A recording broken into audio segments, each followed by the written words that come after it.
Hello and welcome back to the True Crime Comedy Podcast, Murderess Podcast. I am your host, Sidney Smith, with my co-host, Jamie Kamaya. What up, Jay? How are you?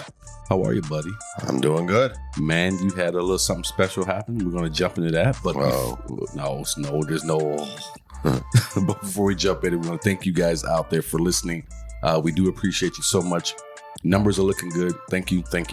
We're not taking over the world yet, but the numbers not yet, but it's coming. It's coming. The numbers are looking good, though. And that only happens because of you guys. So thank you guys very much for checking out this podcast about real life female murderers.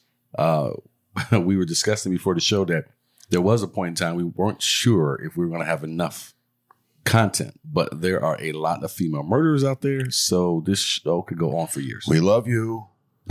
We do not love female murderers, but we are happy that this show is able to work. Before we jump into anything else, if you are listening to us on Apple Podcasts, please leave us a great rating, 5 stars, and a wonderful review. That would be awesome. You want to go ahead and say what the shit you normally say? No. I mean, just give us what's at the heart. Give us your heart on your reviews. Yeah.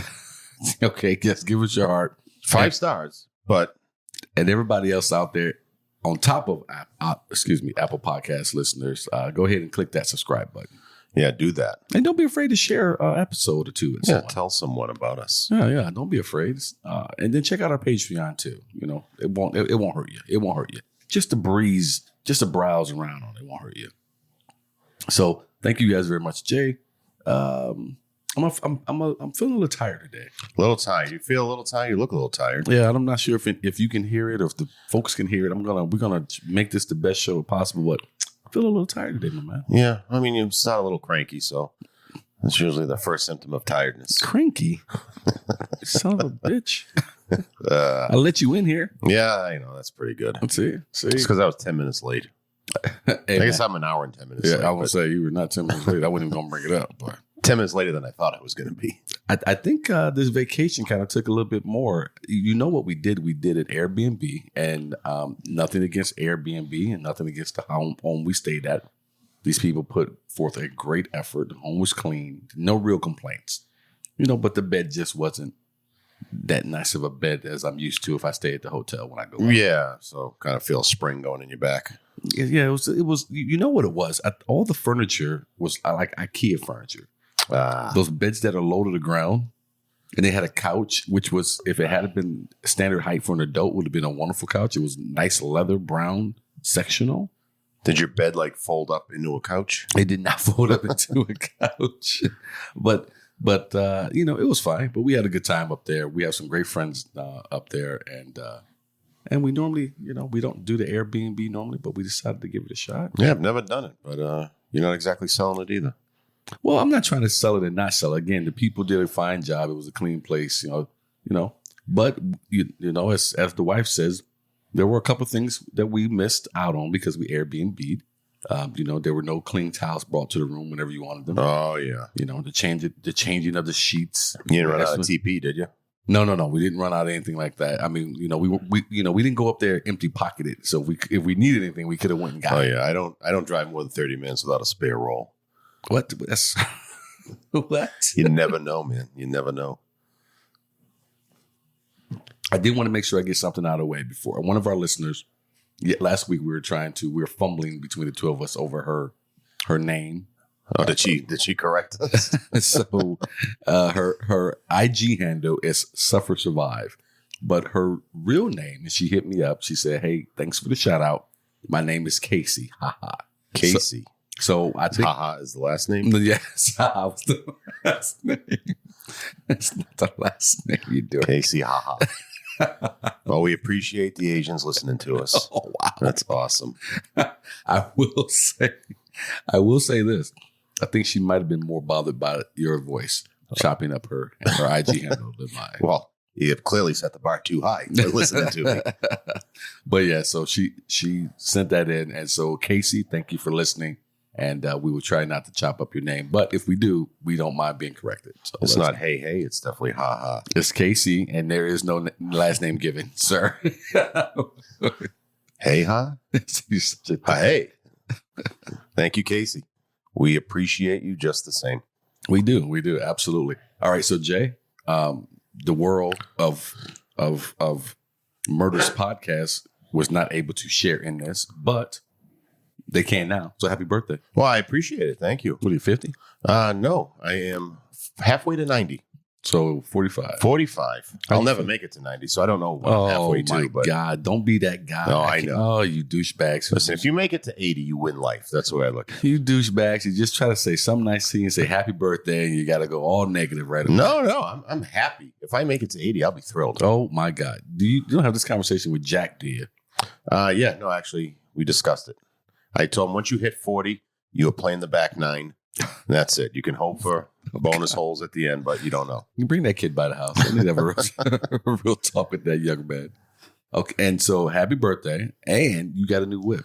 New to me. I did. And I have air conditioning now. So I've gone for about, 3 months in this desert with no air conditioning. like a goofball, but now you got some air in the new car. Yep. It's good, though. It's a Camry. It's a nice car. Yeah, it's a 2013. Got the 6-cylinder, got some balls behind it. There you go. It's fun. It's nice. It looks good. It looks great shape for its age.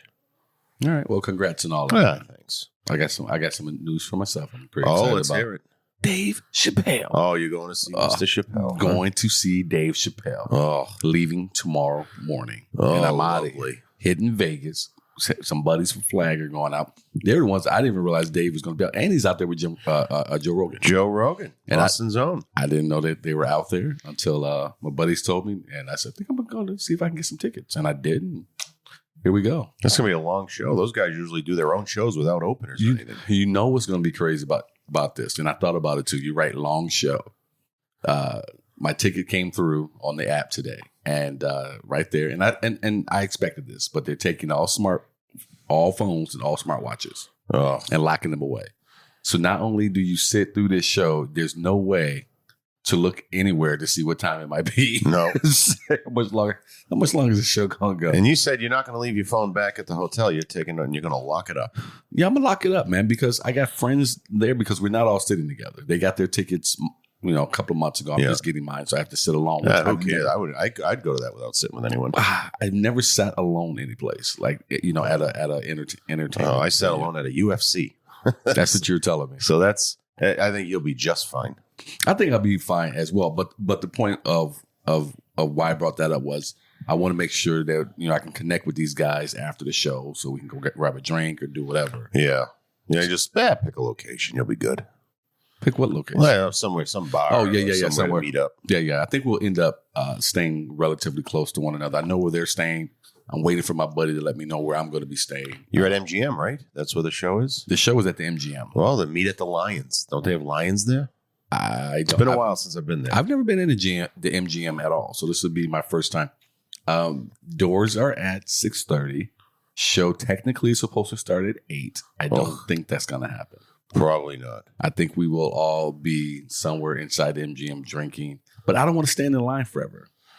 Yeah, and all that time to because they got to lock your phones up, give you a ticket. I mean, I'm sure they have a system down that get you in and out as efficiently as possible with that many people. They seat what?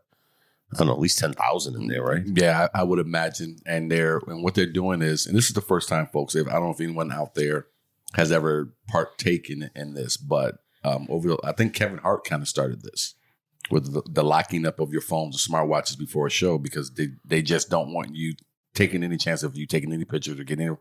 Actually, I think it happened after the. Oh man, who's the comic that told the Bill Cosby story? They got everything kind of going with Bill Cosby. Hannibal Buress. Hannibal Buress did it. I think that might have got this going actually because comics don't like it when you're recording or taking pictures or anything, especially if there's a show such as this one where you got to pay a lot of money to get in, or if they just happen to be out during the week working out material at a club. Right, and plus this show could very well be a special. Right, this tour is probably going to end up on Netflix at some point, and they probably don't want those jokes getting out ahead of time. Right. At the in the disclaimer there, when they sent over the ticket through the app, and you read everything, you have your phone, blah blah blah blah. It says at the bottom, all the material from Dave Chappelle is owned by his production company. If you violate anything, you will be sued to the full extent of the law. Oh, I bet. So yeah, absolutely, and that's a great point, but. So what they let you do, and I think this is a great fix because there used to be people did not want to just leave their phone anywhere and just let you lock it up. So now they're letting everything be put in a bag. You get to take this bag with you to your seat, but you can't open it unless you go to one of their. Oh, so you don't actually part with your phone. You don't part with your phone anymore. It used to be you did part with your phone, but now you just put it in the bag that they lock that you have no way of unlocking, and you can take your phone and everything with you to your seat. And if you feel like you need to, for whatever reason, you can leave your seat and go to some station where they will unlock it for you.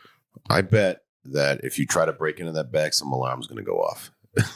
He's going in the middle of the show. I don't know if something will go off like that, or a die pack. There's a die pack. You got too many people sitting next to you, but I know they're gonna probably have a million motherfuckers walking back and forth up and down those aisles, making sure you're not doing anything. Oh, I'm sure.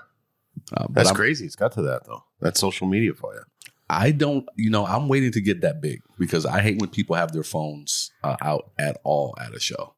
And I know most of the time, 9 times out of 10, they don't mean any harm. 9 times out of 10, they just want to take pictures of you because they're just that close to the stage. They maybe have, but it still drives me absolutely nuts. Yeah, I remember I did a bar show once, and a day later, I was in these pictures that someone in the audience took pictures of. Yeah, I was Facebook friends with them, but I had no idea who they were. They just Facebook friend me because I guess they always go to this bar. And there I am, pictures of me up there. I'm like, I didn't give this guy permission. I don't even know you, dude. The clubs used to do a better job of watching out for that stuff, and I think they kind of leave it up to whoever's headlining that night or that weekend to say, "Hey, man, can you be hard or soft on people about this?" Because people completely ignore the pre-show announcements that the club make. Yeah, that's just noise at that point. Yeah, they're not hearing it. So I always think any good host, if he or she sees it up front, just got to remind people, hey, man, put that shit away. That's not what we're here for. Yep. Keep reminding them. Well, you have to. Some of these fucking people are idiots, man. You got nothing, huh? You good? No, I wouldn't say nothing, man. Had a birthday. Had 2 parties already. Got another one this Friday that you're not making. I am not going 0 for 3. 0 for 3. I was out of town, and I'm going to be out of town again. Yeah. Mr. Traveling Man. Shit, this is the first time I've had a couple of weekends off in a row. You only turn half a 90 once. What? You'll be 46 next year. So there'll be a big half a 92 party. I do appreciate Avelia inviting me because I know there's not a lot of people she likes. So no, you made the cut, man. I like it's all her family and then you. I know. I know. And I'm so happy for that because I know she does not like a lot of people. I don't even like me usually. What's that? She doesn't even like me usually. I would probably agree with you. She only keeps you around because her family likes you. Yeah, I guess so. And I get along good with her family. It's taken her a lot of years to find someone that they'll put up with.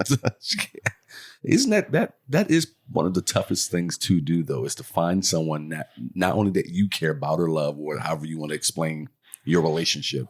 I'm not talking to Jamie. I'm talking to the listeners there when I say that, but that your family can get along with too. Yeah, that's important because that's a tough nut to crack. It's one more thing you have to deal with. Yeah, because you're right. Tamara, now my mother is known for not liking anyone that her sons is dating until they break up with that person and is dating the next person. All of a sudden, what's wrong with that last one? Right. All of a sudden, the last one was the greatest thing. I can't believe you broke up with her. You hated her. That's always been her way. But she and my wife get along great, and that is such a good thing because. I love her dearly, but my mother can be a complete pain in the ass. So when she doesn't like who you're with, every other conversation is about. She makes a mean mac and cheese. Yes, she does. She does, but she's a pain in the ass. Well, hey, you got to give up a little here. So it is good when your significant other can get along with your. I've always tried to get along with whoever I was dating's parents or family, even if I didn't like them. Because I just didn't want it to be an awful situation for whoever I was with. Right, of course. Because you don't want to be in the middle. But you do have some people out there who don't give a shit. You're just like, I need you to not be yourself around my mother. Look, I don't like your mother. Fuck that bitch and fuck anybody who doesn't. You have those people who just don't care.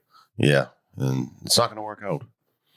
Well, But that's a weird thing. Do you not date that person because they don't get along with your mom? Maybe they're great for you, and for whatever reason, there's that friction between. I mean, if someone was like, "Fuck your mom," yeah, no, we wouldn't date. Well, I mean, yes, of course. Oh my God. Okay, I just don't. You even met my mom? She's a saint. Whose mother's a saint? My mother's a saint. All she does, she's a retired nurse, and all she does is take care of the old elderly people in her family. Did you tell me your mother didn't like black people? No, I never said that. You were making that up. I did. But the look on your face was priceless. That was my father. No, I'm just kidding. I was going to him next. Did you say he was a member of a secret group? Underground. He finally grew his hair out in his 60s. A secret underground organization. Although I remember one time, I probably shouldn't even tell this story. Yeah, you should. It's the only time I ever really heard him say anything like that. Because they're from that. They're super blue liberals, my parents. Man. And I was helping him put up siding on the house. Not siding, shingles on the side of the house. Was he smoking one of those cigar weeds? No, he never done like that. Right. He went to staple something and he missed. And he ended up having to pull a whole strip off. And I just remember him going, "Son of a black bitch." What? Like, that's what I said. I look at him, I go, that made no sense. I was like 10 and I knew that made no sense. What did he say? I just, I'm sorry, I'm just mad. Son of a black bitch. That's I know it's a terrible story to tell us. That's not that was probably his biggest fault. No, I want to hear some. I like hearing some real stuff, and let the listeners hear some real stuff. That's why I like to do the banter ahead of time, so hopefully they get to know us a bit. And we got to know that your father was really a part of underground. No, he was really good aside of that. He had a weak moment. What's the code word? Son of a black bitch. You may enter. Yeah.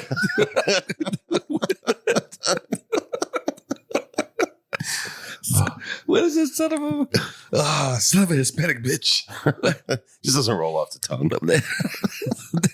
Oh, you should be worried that it rolled off your father's tongue. Oh, seamless. 10 years I've never heard this story. Oh, no, it's probably for good reason. And my parents super liberal. Like they were open to all that stuff, like everybody type of thing. But he had a weak moment that day. And they had a weak moment. I try not to repeat it. I can see how well you did with that. No, I don't even care, to be honest with you. It's super liberal, and you're conservative. How does that happen? I mean, I guess I'm down the middle. I'm liberal in some ways. Okay. Like I'd like to see everyone have healthcare one way or another, but at the same time, it's like you get what you earn, and nothing more. Doesn't mean I'm heartless to people who struggle. I don't know. I'm somewhere in the middle. No, it doesn't sound like it. I'm a registered independent. It's like a hardline asshole to me. So you're a bit conservative yourself. I am, and people who call me an ass. I'm probably more conservative than you in a lot of ways. But you grew up and became a conservative, even though your parents, who you say were strong liberals. Very liberal state I come from. Yeah. I was going to say, were they huge Kennedy people then? I mean, who isn't? That's like royalty back then of the Kennedys. That was a lot of people hated and still hate the Kennedys. So. His father, my parents would always vote blue for the presidential election, but would often vote red for the governor, which I don't know how that works, but Massachusetts is a notorious blue state when it comes to, just like New York, always blue when it comes to presidential elections, not even close. Yeah. Since 88, when Dukakis was our governor, he was a Democratic governor, ran for president. Dukakis.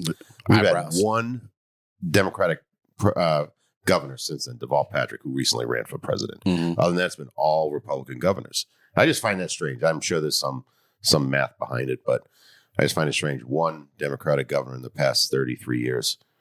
It could possibly be maybe your Republicans come out and vote stronger for the governorship than they do for the presidential election, possibly. Yeah, maybe they're just more middle of the road type, I guess. Not to dig through those numbers, but that's a good point too. Some people say, "Yo, I'm going this way, but for this, I got to find some balance." Right. It could be. I don't know what your Congress is like. The state Congress is like inside of Massachusetts. Yeah, I couldn't tell you anymore. I could have told you 10 years ago. I would almost guess that it's probably leaning towards Democrat, and just trying to find a balance there for your state. Yeah, well, I remember when Scott Brown. That was a big election that year because when Senator Ted Kennedy died, Brown got his seat, and there was a big deal made because he was Republican, and that had just been. Senator Kennedy, a lifelong Democrat, he was there for decades, and all of a sudden that became a Republican seat. I know we're probably killing people here. Like, I don't live in Massachusetts. I don't give a shit about that. But there is one thing before we jump into the podcast, the murderous portion of it. And thank you guys if you guys have not skipped beyond our voices. Just fast forward to 19 minutes on the... Yeah, right. 19 minutes, my ass. What do you think about the Shikari thing? Oh, the runner? Yes. Okay, so... Had a fascinating conversation with a couple of people over the I weekend. think it's an archaic rule that you can't smoke pot. She's not cheating. Mm-hmm. I personally don't see the problem with it. I don't like it. That being said, that is a rule. She knew the rule. And, it's up to her to abide by that rule. There was no secrets. Like, it didn't spring on her. She had a moment of weakness. Her mom passed. I get it. I have real sympathy for this woman. And she's not a cheater. I would let her run if it was my choice, but it's not. Okay. All right. And that's great. I wanted to know what you thought about it. The one thing I will say is that she came, and I hate to give someone props for some shit they're supposed to do, because she did fuck up. And yes, it was, I shouldn't say it was good or it was right. It was a breath of fresh air that she came out and just admitted her wrong. Right. And she didn't try to make excuses. So that was a nice, fresh, take on the situation to hear that coming from an athlete. But I will say this, I'm glad. So the word just came down last night or this morning. She won't be running in the relay either. So she will not run at all for this upcoming Olympics. She's completely out. I'm happy about that. And that was my take, was she should not be allowed to run even on the relays. Whatever harsh penalty you can give her should be given. I get what people out there, and I'm not someone who smokes pot, you know me. So I'm not someone who does it. So that's the side of the fence I'm on with it.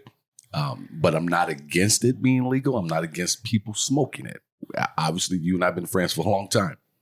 But what I am against is you breaking rules that you know you're not supposed to break. Yes, that's what it comes down to. And your mother passed away. God bless you, so on and so forth, whatever, blah, blah, blah, blah. Right. I don't like the rules. It's an archaic rule, but it's still a rule. But that's not a big enough reason for me to say we should look the other way. And it's the most bothersome thing for me has been people trying to make this into a race thing. No, it's not. This is not a race thing. Stop trying to make it into a race thing. I'm watching Twitter. I'm seeing the comments. You guys are Patrick Mahomes out of Kansas City. He posted something on Twitter. Shake my head. Let her run. And cause come on. I'm happy that she's not. The world abides by these rules, supposedly, right? Well, here's the thing. If the Jamaicans can pass. Yeah. So I'm glad that, but I was interested in what your take was on it. So glad to hear what it is. And again, sorry folks out there, we're going to get to the murderous portion here. But if you're new to the show, we like to get on here and chit chat a little bit before. Yeah, we like to do it up. Sometimes it's fun. Sometimes it's ugh. It's what? Ugh. I don't think it's ever been that, has it? Has it ever been? I don't know. It's teach their own, I guess. Did someone tweet that to you? No, they don't tweet me. If they do, I wouldn't know. I don't go on Twitter much. Your banter's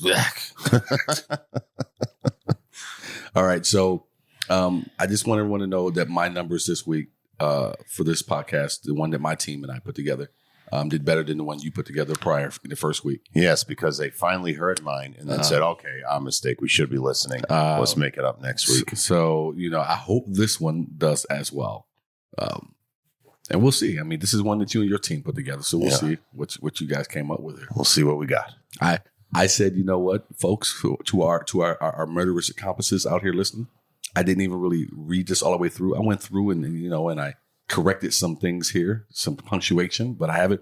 So we're all going to hear this story together all at the same time. This is brand new. For me too. That's what I'm saying. I send this to you a little bit ahead of time so you can, look through it if you want to. I decided to go a different way with it this time. All right. Well, this is going to be newer to you than it is me. That's what I'm saying. You may have to jump in here. I'm like, what happened? Oh, I feel some help with pronunciations coming. Oh. Now we cut it back. You son of a black bitch. I wear that as a badge of honor. And folks, that is what we call in the biz. I call back. All right. On this week's episode of Murderers Podcast, we are feeling generous. So we are going to give our wonderful listeners, our murderous accomplices, a buy one, get one in the young women's section of the store. Oh, that is slick. Oh, that sounds very rapey. I spent a good 10 minutes coming up with that intro. Well, you might want to go sit lay on someone's couch. So buy one, get one in the young women's section of the store. Oh, here we go. It's teenagers. Okay, I didn't put it together like that. Sheila Ray. Two separate thoughts. No. It's Sheila Ray, Eddy, and Rachel Shoaf. All right. Okay. Let's see where this is going already. Oh, boy. The first young murderess is Sheila Ray Eddy, who was born on September 28, 1995 in Blacksville, West Virginia. The only child of Tara Clendenin and Greg Eddy. Unmarried. Oh, okay. Explain something. Well, they are up in West Virginia. Probably cousins. No, we're kidding. Not a lot of wedding rings up here. We are kidding, Teddy. We have no idea. I've never been, for a lot of reasons. I've never been to West Virginia. But we are kidding. All right. We never do a live show. No, West Virginia. We won't be in West Virginia. Nowhere close to Blacksville. You figure there's one city we can go to. There's no blacks. It's all right. So next up is Rachel Shoaf, a ginger. Who was born on June 10th, 1996. She grew up in Morgantown and was the only daughter of Rusty and Patricia Shoaf. Rusty had a ginger, huh? You don't say. Both of these teens attended University High School along with their eventual victim, Skylar Neese.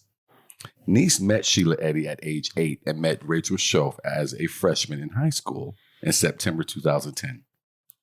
At first, the three were inseparable, but that friendship soon gave way to a number of arguments and eventually hatred. On the night of the crime, Shoaf and Eddy invited Neese to sneak out with them. Neese, who had recently fallen out with the two, was initially hesitant, but after a series of phone calls and texts from the girls, Neese eventually changed her mind. As it turns out, Shoaf and Eddy had been planning Neese's murder for months. They left Eddy's house prepared to carry out the assault on Neese, bringing with them kitchen knives, paper towels, bleach, cleaning cloths, clean clothes, and a shovel. What paper towels? Where did they get this murder kit from? Right.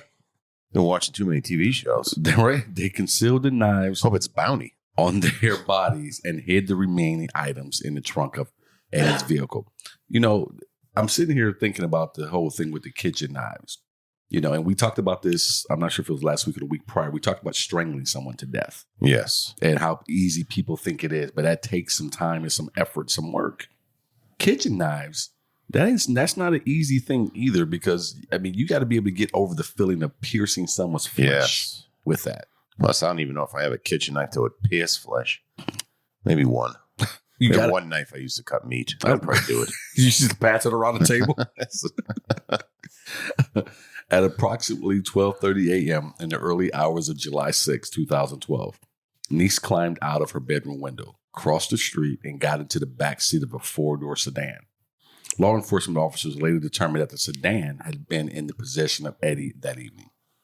The three girls then headed northwest from Star City toward Blacksville on U.S. Route 19. The would-be killers had planned to travel along WV Route 7, but turned around after spotting a state police car parked in front of a casino. They eventually arrived at their destination, which was just across the Pennsylvania state border, a spot where all three of the girls had occasionally hung out and smoked marijuana. Oh, comfortable place. Got a little weed in them. I never got into that. Once the girls... I did. I know. Once the girls were out of the vehicle, the perpetrators told Neese that they had forgotten to bring a lighter. Neese volunteered to go back to the vehicle to fetch her own lighter. Once Neese had turned her back, Shoaf and Eddy counted to 3, their agreed upon signal, and then began to stab Neese. That's cold right there. Bruh, that is super cold-blooded. On 3. Like, that's like, and it was planned. Like, were they saying out loud or were they holding their fingers up like 1, 2? I mean, I want to know, did either one of them hesitate? I mean, or were they both fully committed to this plan? That's crazy. That's cold at that age. The victim attempted to run, but was only able to run a few feet before Shoaf tackled her to the ground and continued the assault. Niece managed to wrestle Shoaf's knife from her, and in an apparent attempt to defend herself, cut Shoaf's knee. Eddy continued to stab Niece until there was complete silence, according to an eventual testimony from Shoaf. Niece's neck stopped making gurgling sounds. Niece's post-mortem examination revealed more than 50 stab wounds. Wow, that's a lot. What kind of hatred at that age do you have? Even to for have? two people, that takes some time. 25. Well, a lot of reasons to not be friends with someone when you were a teenager. I don't know if there was a ton of them but to stab one, and two out of the three friends need to stab one of them together. When you were growing up, did you have that group, just you and two buddies, or was it a larger group? What was your closest? No, it was usually one or two, I guess. I'm not sure. I mean, when I got I guess in high school, there was a few of us.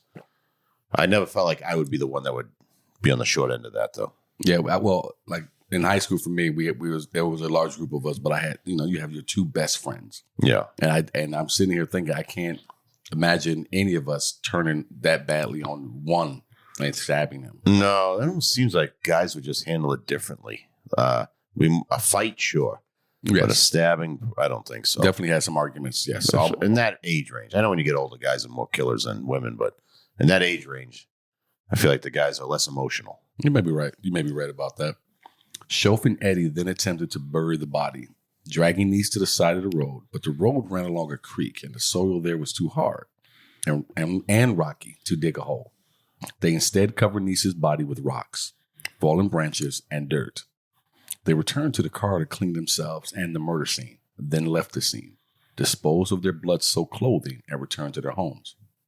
Niece was initially considered by law enforcement authorities to be a runaway, and an Amber Alert was not immediately issued in connection with her disappearance. An early tip indicated that Niece had been seen in North Carolina by the Star City Police Department, determined that the person spotted was not Niece. Niece's parents posted flyers about their missing daughter in the Monongalia County region. Sure. That's one that I missed when I was going through. So we didn't get that Google speak. Police determined that the unknown sedan in which Niece was last seen belonged to Eddy and interviewed her. Eddy admitted to picking up Niece, but stated that she had dropped her off an hour later. After Niece went missing, Eddy's mother said that her daughter told her that the three of them had been driving around town that night getting high before she and Shoaf had dropped Niece off at the end of the road from her apartment building so that Niece could sneak back in her home. That's an odd conversation we'll have with mom, isn't it? Now we were just smoking, getting high. I wouldn't do that now. I'm halfway to 90. No, no. You know what? I had some friends who had some different relationships with their parents than I had with mine. Yes, with my mother, yes, it would be completely out of bounds. Awkward is an understatement. And my mom found pot on me before. Oh, God help me if my mother had ever found pot. But I had some friends when we went out one year for snow coming. We rented a limo and everything, and while we waited for the limo, they were doing shots with the mother. Oh, wow. With my mom or my buddy's mom. We did have one set of parents that would let you drink at their house as long as you stayed the night. So there would be like 50 of us sleeping in the living room. Yeah, and those parents did exist. I don't know what parents are doing today, obviously, because I'm not a teenager with teenage friends, but yeah, definitely back then. And I think a lot of us share that same story. We had at least one or two friends who had the parents where you could drink at the house and just everyone just know you're not driving. Yeah, sure. I'm 15. I know I'm not driving. I had a buddy who, for his senior year of high school, his parents threw a huge graduation party for him. It was one of the best graduation parties I had ever been to at that time. But yeah, there was kegs and all kind of shit that people were drinking for a high school graduation. Oh yeah, it was. I grew up in an area where people had a little bread, little money.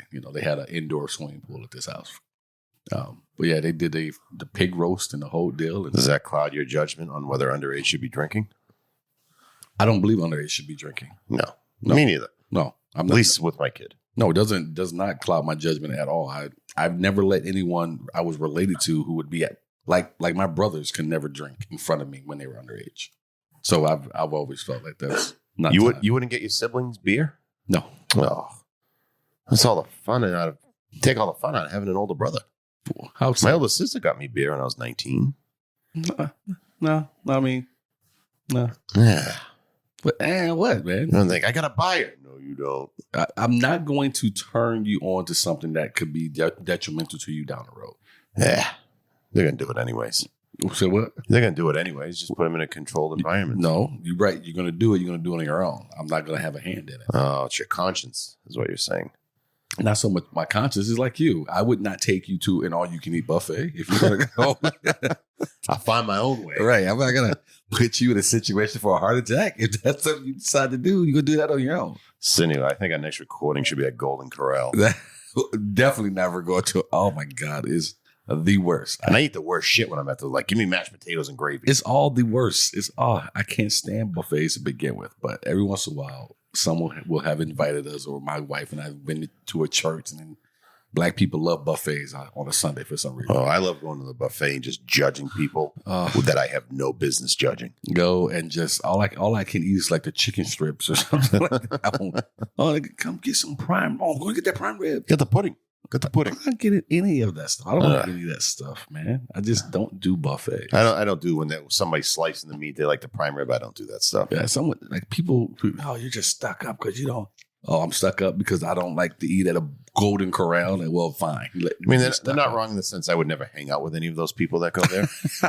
But I will break bread with them. I'll see you there and only there. Don't come by my house. You see me on the street, do not wave. Don't wave with your gravy covered fingers. But I can't knock it. People love. I don't even like going to the buffets in Vegas. Oh, because there's a really good breakfast one at the Wynn. I don't. Well, I don't like doing it. The one time I've ever done a buffet at a casino, I was working in Laughlin, and there wasn't really much of an option for food in Laughlin. Believe it or not, for you, you've never been to Laughlin. I kind of like Laughlin. Laughlin is Vegas's older, ugly stepsister, which has never grown up to be an adult. So, she's just a hoe. And I did, but I'm frugal, so they would give you these little coupons to use for free meals. And so instead of spending my money on the crap restaurants that they have in Laughlin, I would go and try to find something in the buffet. Because you are cheap before you are health conscious. I'm what? You're cheap before you're health conscious. I would find the most healthy thing that I could find. Well, it's not like there was anything healthy at the restaurant. They were just simple, like burger places and stuff like that. They were overpriced. And I wasn't going to spend my money on that overpriced greasy shit. So yeah, I would. Not a lot of greens on the menu. Right. And I would go down and have a salad or something, or in chicken strips, something simple, something you can't mess up, something I believe you probably are not cooking in mass and storing and just bringing out the same shit every day.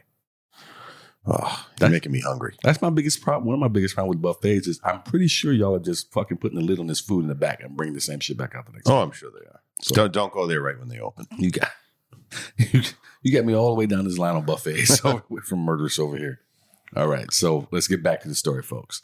So after Niece went missing, Eddie's mother said, and we went over this already, about they were smoking weed. So, but the surveillance camera on Niece's apartment building captured her sneaking out and getting into a car at around 12:30 a.m. Not quite meshing with the story this young lady's telling her mother. Probably not the best liars in the world at that age. No. The FBI and the West Virginia State Police joined the search for Niece on September 10th, 2012, and began interviewing Niece's school friends. Ultimately, the break in the case came when Shoaf admitted plotting with Eddy to kill Niece. That's a pretty good break. I was just getting ready to say the break in the case. You mean one of the people who killed her told you what she did? When it was served up to you on a golden platter. Break it like you're Ben Matlock, Perry Mason over here going through. Oh, here it is. Say it again. Tell her. Say it again. Louder. I've seen bigger breaks in the case or actual breaks in the case playing Clue. Break in the case. As the investigation into Niece's disappearance continued, suspicion mounted that the girls were harboring a secret. A few months later, the guilt of what she had done became too much, and Shoaf suffered a nervous breakdown and was admitted to a local psychiatric hospital. It's starting to weigh on you. And this is why you don't kill people with other people. No, do it on your own. All right. If two people know, you don't have a secret, as Pops would say. Yeah, if Eddy found out about this, Shoaf would have been bye-bye. Yeah, you'd been stabbed. You'd heard this bitch counting behind you. 1, 2, 3. Wait, what? She could never stand behind me again. Whoever came up with the plan could never be behind me. I wear like rearview mirrors on my shoulders that I can see all time. Just going back, hanging off the bill of my head or something. Why you don't hang out with Jamie anymore? No, we just don't. We don't click. So after being discharged nearly a week later on January 3rd, 2013, she confessed to her attorney and police that she had stabbed Niece to death with Eddy. After her confession, Shoaf led investigators to Niece's body. On March 13th, 2013, U.S. Attorney William J. Illenfeld II, who cares? The second. Shoot. I hate when people put the second, third, and fourth, but no one cares. I hate when when I see like athletes put senior on this shit. I'm like, really? Who gave you the name senior? Are you a king? You did. Are you a king? Issued it. So the U.S. Attorney issued a press release stating that a body found in Wayne Township, Greene County, Pennsylvania on January 16, 2013 had been identified as the body of Niece. Niece's body was found less than 30 miles away from her home. The motivation Shoaf gave for the murder was they didn't like her and didn't want to be friends with her anymore. Sounds like high school girls. I'm waiting for the third one, which was we didn't like her, didn't want to be friends with her anymore, and we didn't want her to breathe. Where's that one? David Niece stated that these two girls were among his daughter's best friends and that Eddy had even helped the family by distributing missing person flyers. That's cold. Cold-blooded. Who was that guy who killed his wife and unborn child and then would help like go on marches, like trying to find Peterson, right? Yep. Scott Peterson. Oh, yeah. That I thought you were talking about the other guy. The older guy who was a cop. He did it too. Yeah, it was the guy that I just watched his documentary for the third time while I was up in Flagstaff. The one where he had the two daughters, the wife, and she was pregnant, and he put them in barrels. No, I don't remember that one. Yeah, it was horrible. What always gets me when I watch that one is when he tells the story, and I'm probably gonna get a little, I don't know, I'll try not to get emotional, but when he's telling his confession to the cops, he's already killed the wife, and he's driving her out, and he has his two daughters are still alive. Oh, this is gonna be ugly. And when he gets there, and he takes the one and smothers her against his shoulder because they're small girls. Oh. And the other daughter says, "Where is my sister?" And he says, "They said, well, what did she say after that?" She said, "Daddy don't." While he was killing her, and that gets me, man, every time. That's not human. That's right to hell. How do you killing your wife? You shouldn't have, and she was pregnant with your unborn child. That's one thing, but how do you kill your two girls? I don't really believe in hell, but like I want to believe it just for someone like that. I do believe in hell, but I also would like to believe that every day that memory doesn't leave him and he can't go to sleep without feeling something. He's gonna have to be in protective custody in prison. Someone want to make a name off him. All this because he didn't want to divorce her. He had this other chick he wanted to be with. It was so it's financial is what it comes down to, in my opinion. But I don't want to. Let me stick with this one. That one that gets me. I don't get emotional about it. You know me. I don't get emotional about a lot, but that. To hear him say that she said, "Daddy, don't." Like she knew what you were going to do to her. Right. So we asked Rachel, why did you guys kill Skylar? And her only answer to that was, we just didn't like her. State Police Corporal Ronnie Gaskin told 2020 in a previous interview. In the trial, CBS affiliate WDTV reports on Shoaf testifying to the court. The person that did that was not the real me. I became scared. Caught up in something that I did not want to do.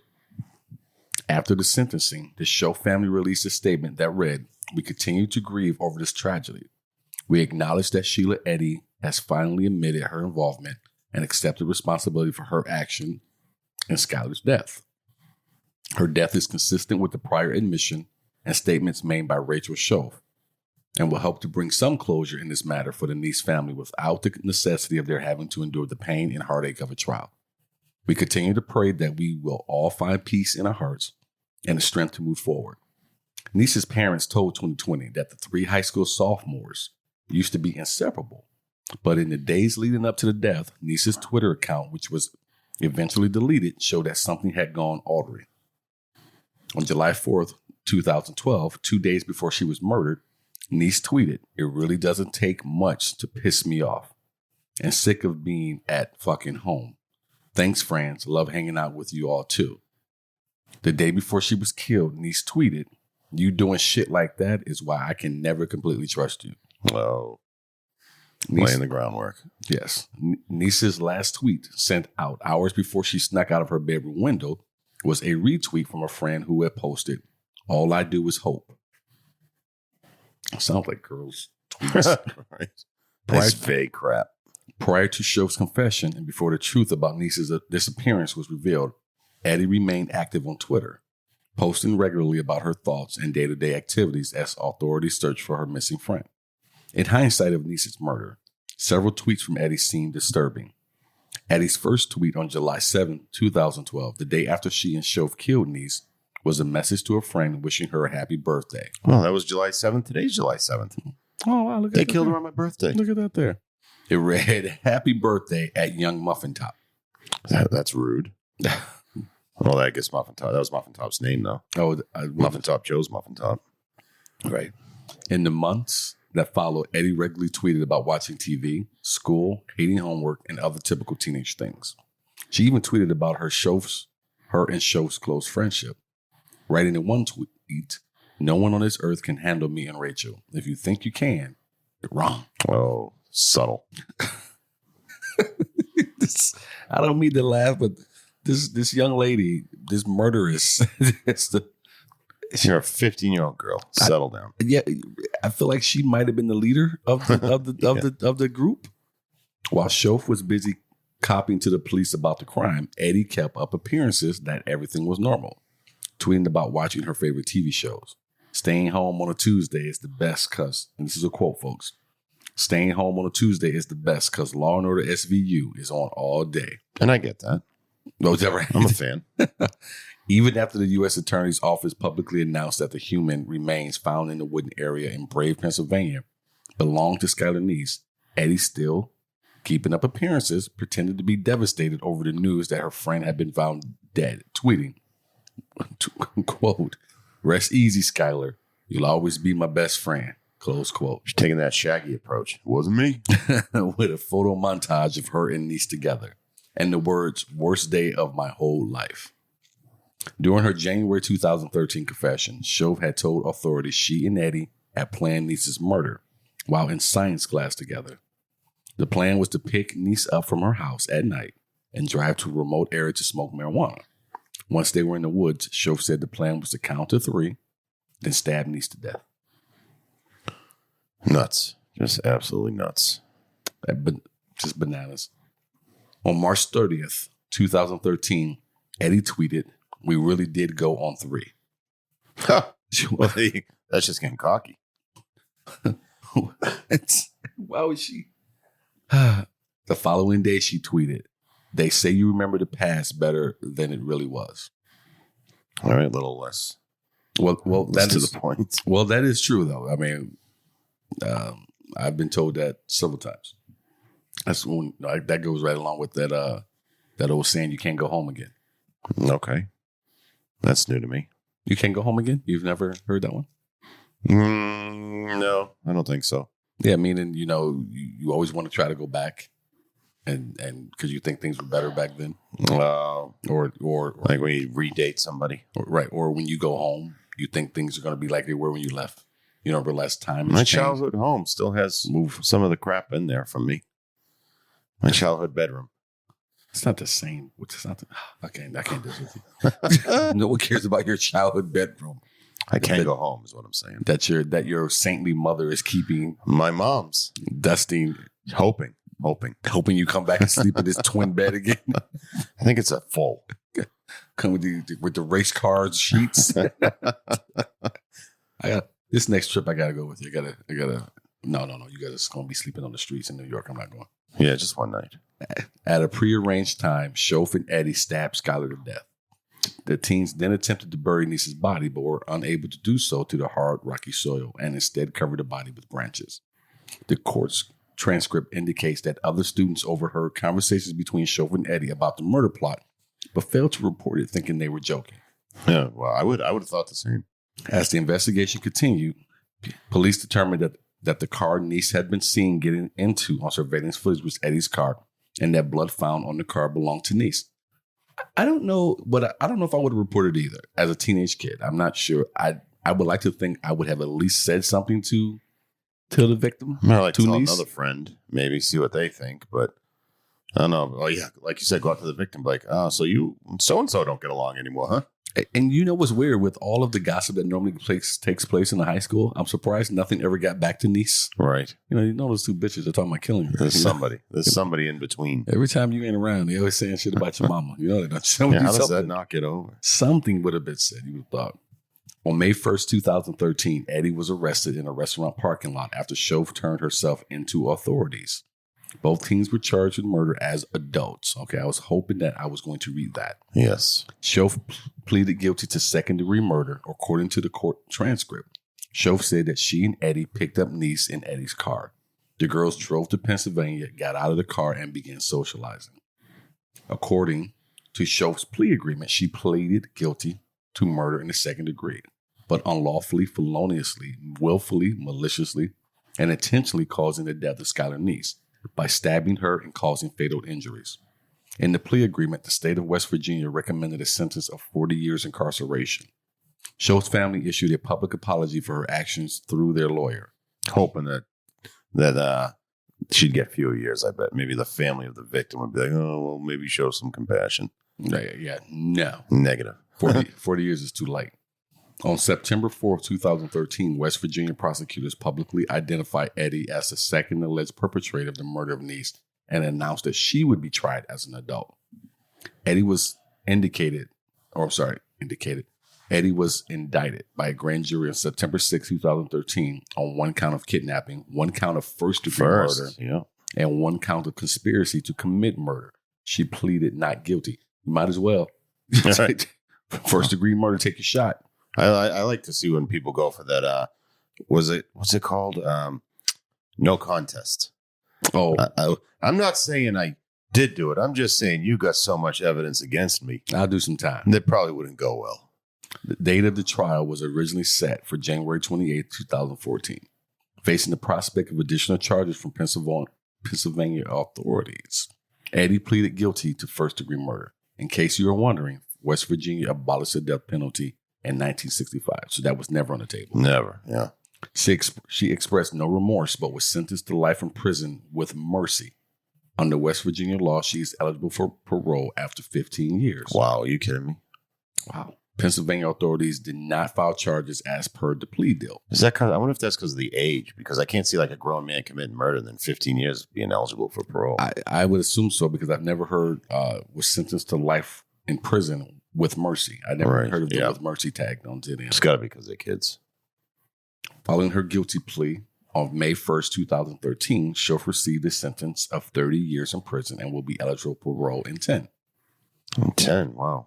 So that's coming up. Yes, it is. Both of them should be coming up. Well, the other one a little later, but soon. That could be in the news soon. Eddy originally was held in a facility for juveniles after her arrest. Both women are incarcerated at the Lakin Correctional Center in Mason County. An Amber Alert was not issued in Niece's disappearance because the circumstances did not meet all four criteria for an alert to be issued.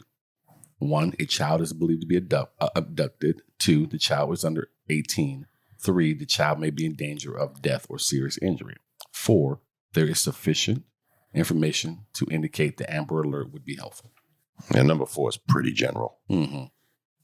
A waiting period of 48 hours had to elapse before a teenager could be considered missing.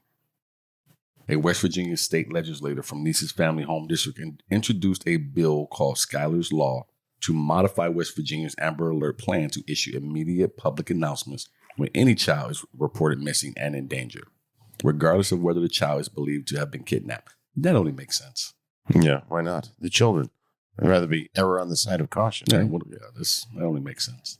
News columns appeared in both West Virginia and national media in support of Skylar's Law, some of which was acknowledged criticism and drawbacks of the legislation. On March 27, 2013, The West Virginia House of Delegates approved Schuyler's law with a 98-0 vote. There you go. No one's going to be on the wrong side of that. No. I'm against this. And that'll be your last term. Tether your children. One senator, his whole campaign has been funded by the tether, child tether community. On April 12, 2013, the West Virginia Senate unanimously passed the law, but made minor technical changes to the bill, which the House of Delegates voted to accept on the same day. West Virginia Governor Earl Ray Tomblin. Sounds like a West Virginia. It does. That's what I said. Earl Ray signed the legislation into law in May of 2013. In memory of their daughter, David Mary Niece assisted with the passing of Schuyler's law in West Virginia. The Nieces also transformed the wooded area where their daughter's body had been found into a memorial. Something horrible happened here, Niece's father, Dave Niece, told 2020 in a previous interview. But I wanted to take the horrible thing that happened here and try to turn it into something good. A place that people can come and remember Schuyler and remember the good little girl she was, and not the little beast that they treated her like. I can't even imagine having the mindset you lost your only kid to go and do something like that. That's insane. I have one kid. I wouldn't even know what to do. And little baby girl. I mean, I'm sure they didn't come up with the idea themselves. I don't imagine. I'm sure somebody probably brings that idea to you. I wouldn't go on 2020, but I'm with you. That would be a hard thing to do, to talk about. I mean, but do you think maybe you could do it after a certain amount of time? Oh, I don't know. I think I would just shove it down deep into my gut and I don't think that's bury it. I don't think that's something you can bury, though, Jay. Maybe not. I don't know. I have no idea how you deal with that. I'd have to call you every other day for the rest of my life. Just say, "Hey, how you doing?" I don't think that's something you can just bury. I think you have to do something, find some constructive way to manage that, or do something on outside of yourself. Well, I'm not saying my way is a good way. I'm just saying that's how I would do it. Right. And that's what I'm saying. I think doing something like this is trying to put that pain to use. Yeah.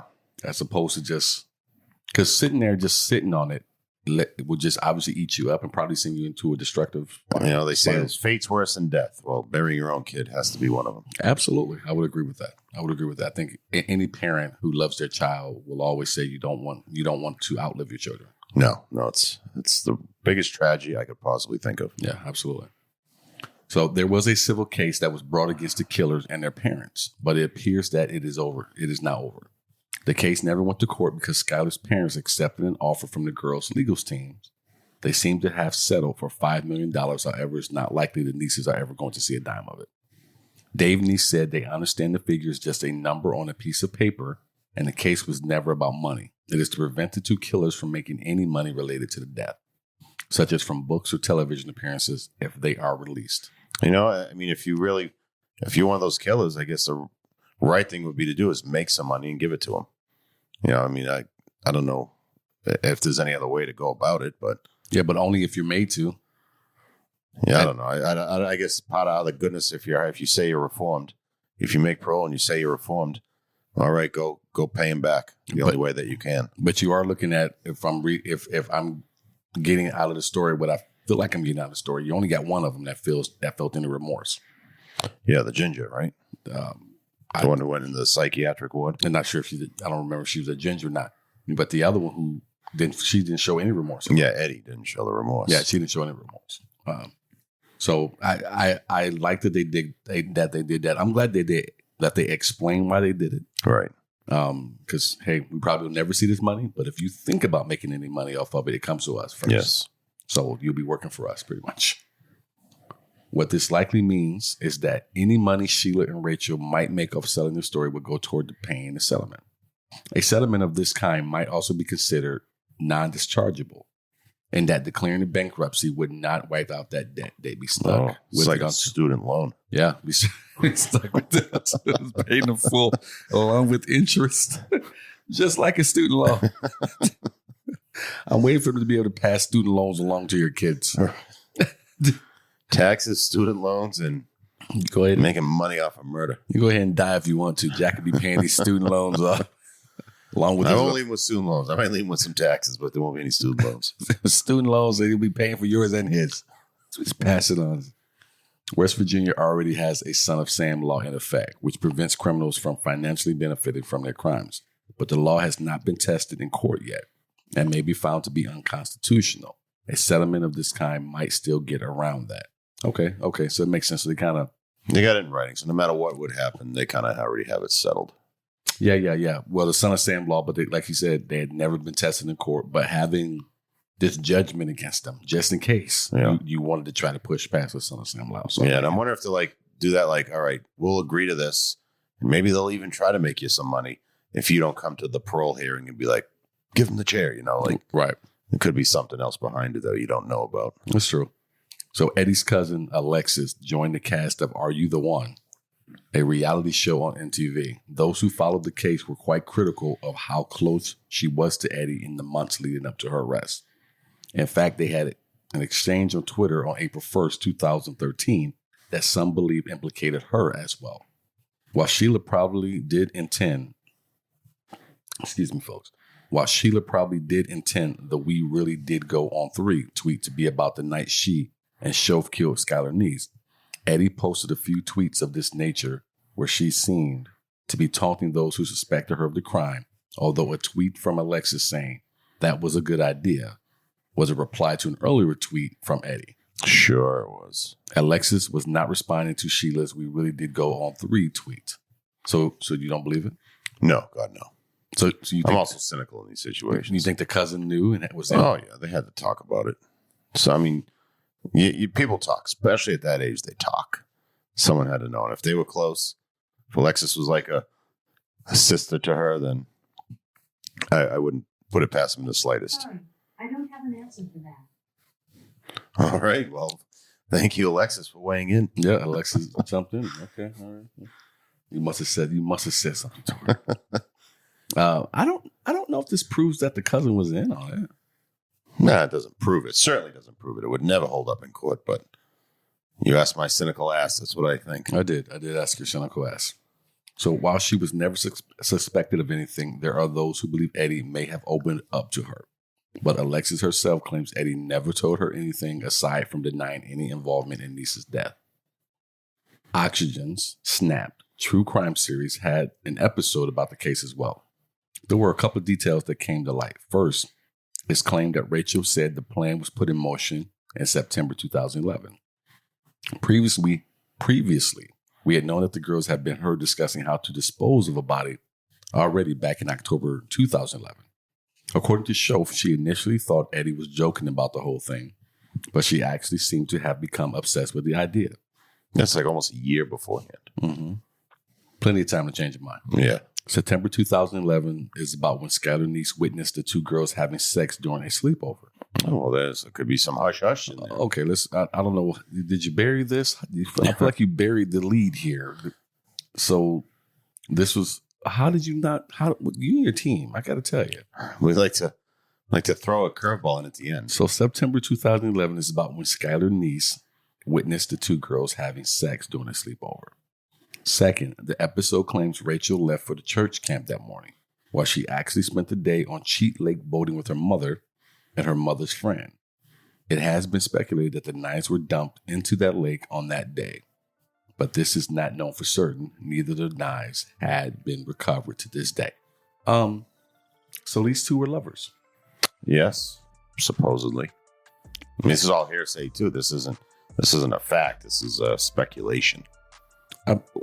I will say that what is not speculation is that, like you said, they had a whole year of plotting and planning this. Yeah, good 9-10 months. And no one ever said, no, let's not do this.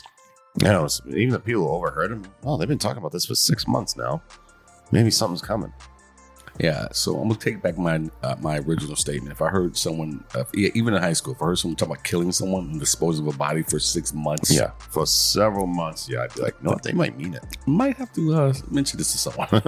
I was no snitch, but I have to mention this to someone. So, you know what? This is a better job this week than you and your team did 2 weeks ago. Oh, well, we thank you. Yes, you guys, I mean, you really... It was an interesting story. You really... It was a national story at one point. Yeah, but you guys ate it 2 weeks ago. No, we didn't. No, we didn't. People on vacation. You better hope they're back. They heard before Jaws July. a week before and were like, yeah, this might not be the podcast for us. We scared them off. We'll have to put at the bottom, like, whose squad?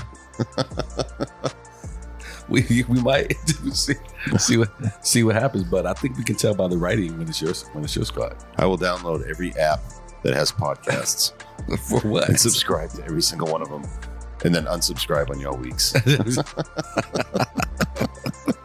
I'll show him. He's such a dork. Hey, folks, I've been Sidney Smith, and this is Jamie Kamaya. From Sidney Smith Creative. This has been the Murderess Podcast. If you like our show, be sure to tell your friends and family, as we mentioned earlier.